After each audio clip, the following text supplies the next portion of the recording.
মঙ্গলবার করিমগঞ্জে এআইটিইউসি অর্থাৎ all India trade union কংগ্রেসের এক সভা অনুষ্ঠিত হয়। স্থানীয় শিক্ষক ভবনে অনুষ্ঠিত এই সভার পৌরোহিত্য করেন বাম নেতা চন্দন চক্রবর্তী। তিনি তার বক্তব্যের শুরুতেই পশ্চিমবঙ্গের আরজিকর মেডিকেল কলেজে সংঘটিত নৃশংস হত্যাকাণ্ডের তীব্র নিন্দা জানিয়ে গোটা ঘটনার তদন্তে মমতা সরকারের ভূমিকার তীব্র সমালোচনা করেন। এদিকে অসমের বিজেপি নেতৃত্বাধীন সরকারের সমালোচনা করে তিনি বলেন, আজ দুর্নীতিতে ছেয়ে গিয়েছে পুরো রাজ্য। তিনি মুখ্যমন্ত্রীকে কটাক্ষ করে বলেন, একসময় যিনি কংগ্রেস করতেন আজ তার হাতেই বিজেপির শাসনভার ন্যস্ত। করিমগঞ্জ জেলার সাম্প্রতিক বন্যার প্রসঙ্গ তুলে ধরার পাশাপাশি জেলার বেহাল রাস্তাঘাট সংস্কারে রাজ্য সরকার তথা প্রশাসন যন্ত্রের নেতিবাচক ভূমিকার তীব্র সমালোচনা করেন বাম নেতা চন্দন চক্রবর্তী। অবিরত বৃষ্টি উপেক্ষা করে দিনে সবাই দূর দূরান্ত থেকে আসা মহিলাদের উপস্থিতি ছিল চোখে পড়ার মতো। সবাই প্রস্তাব পাঠ করেন মোহাম্মদ জাকারিয়া। এছাড়া সংগঠনের প্রমুখ রজতদেও সবাই নিজের মতামত তুলে ধরেন। সামনে বসে আছেন আমাদের দূর দূরান্ত থেকে আগত শ্রমিক ভাই ও বোনেরা।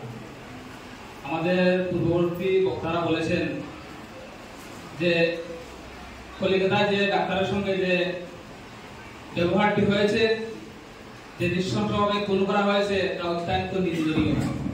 যার আমাদের এই মঞ্চের পক্ষ থেকে আমরা সরকারের কাছে বিনম্রভাবে অনুরোধ করছি যাতে মহিলাদেরকে সুরক্ষা প্রদান করা হয় এবং ওদের পরিবারবর্গকে সুবিচার পাইয়ে দেওয়ার ব্যবস্থা করে দেওয়া হয়। আজকে মহিলাদের বিভিন্ন সমস্যা আজকে আমরা দেখি বিভিন্ন পর্যায়ে, বিভিন্ন বিভাগে, বিভিন্ন সেক্টরে, বিভিন্ন জায়গায়, রাস্তাঘাটে, গাড়িতে আজকে মহিলারা নির্যাতিত হচ্ছেন। আজকে বিভিন্ন ক্ষেত্রে আজকে সরকারের দ্বারা আজকে আমরা সবাই নির্যাতিত। আজকের এই সরকারের শাসনকালে আমরা সবাই নির্যাতিত। আজকে বিভিন্ন বিষয় আমাদের সামনে আসছে।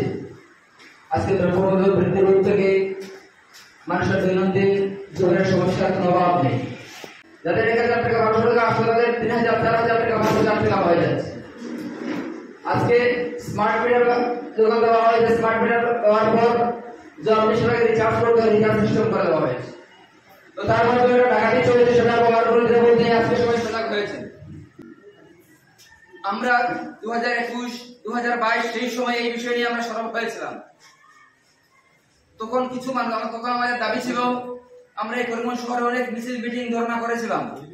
জেলা শাসকের কার্যালয়ে আমরা ঘেরাও করেছিলাম, বিদ্যুৎ বিভাগ আমরা ঘেরাও করেছিলাম। সেই সময় 2021 সালে করোনা পরবর্তী সময়ে সবাই জানেন পশ্চিমবঙ্গে আরজিকর মেডিকেল কলেজে একজন মহিলা ডাক্তারকে যেভাবে নৃশংসভাবে হত্যা করে এবং তাকে ধর্ষণ করা হয়েছে এবং তাকে হত্যা করা হয়েছে, তার শরীরে প্রায় 114টার মতো আঘাত স্পট পাওয়া গিয়েছে।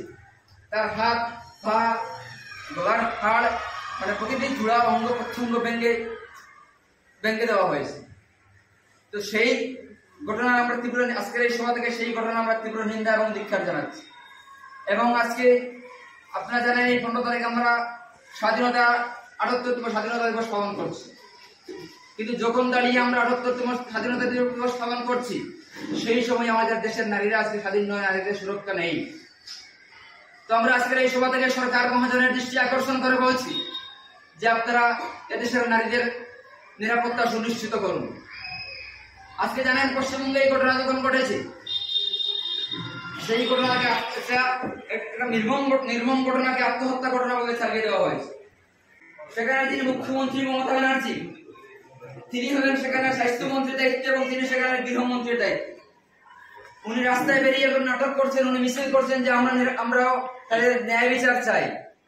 আমরা এখান থেকে প্রশ্ন করছি, মাননীয় মমতা ব্যানার্জি, আপনি তো সেখানের মুখ্যমন্ত্রী, আপনি সেখানের পুলিশ মন্ত্রী, আপনি সেখানের স্বাস্থ্যমন্ত্রী, আপনি কার কাছে বিচারটা চাইছেন?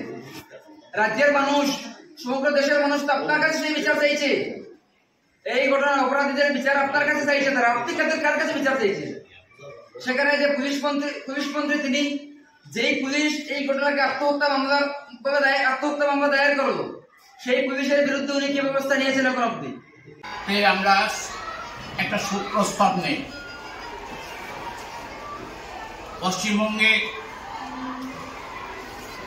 একজন ডাক্তারের উপর যে নৃশংস ঘটনা ঘটে, নিন্দনীয় ঘটনা, তা সম্পূর্ণভাবে ব্যাখ্যা করা হয়েছে। কিসের জন্য আমরা সুপ্রস্তাব নিলাম? যে পশ্চিমবঙ্গে মা, মাটি, বেটি স্লোগানে দেওয়া হয়, মমতা ব্যানার্জি সেখানকার মুখ্যমন্ত্রী, দক্ষিণপন্থী রাজনৈতিক দল করে তো পশ্চিমবঙ্গের এই অবস্থা। সমস্ত ভারতবর্ষ সাথে সমতা বজায় রেখে পশ্চিমবঙ্গে মমতা মুখার্জিও এই ধরনের নক্কারজনক ঘটনার তিনি সমর্থন করে যাচ্ছেন এবং তার ফ্যামিলির বাহিনী যারা তাদেরকে মদত দিয়ে যাচ্ছে।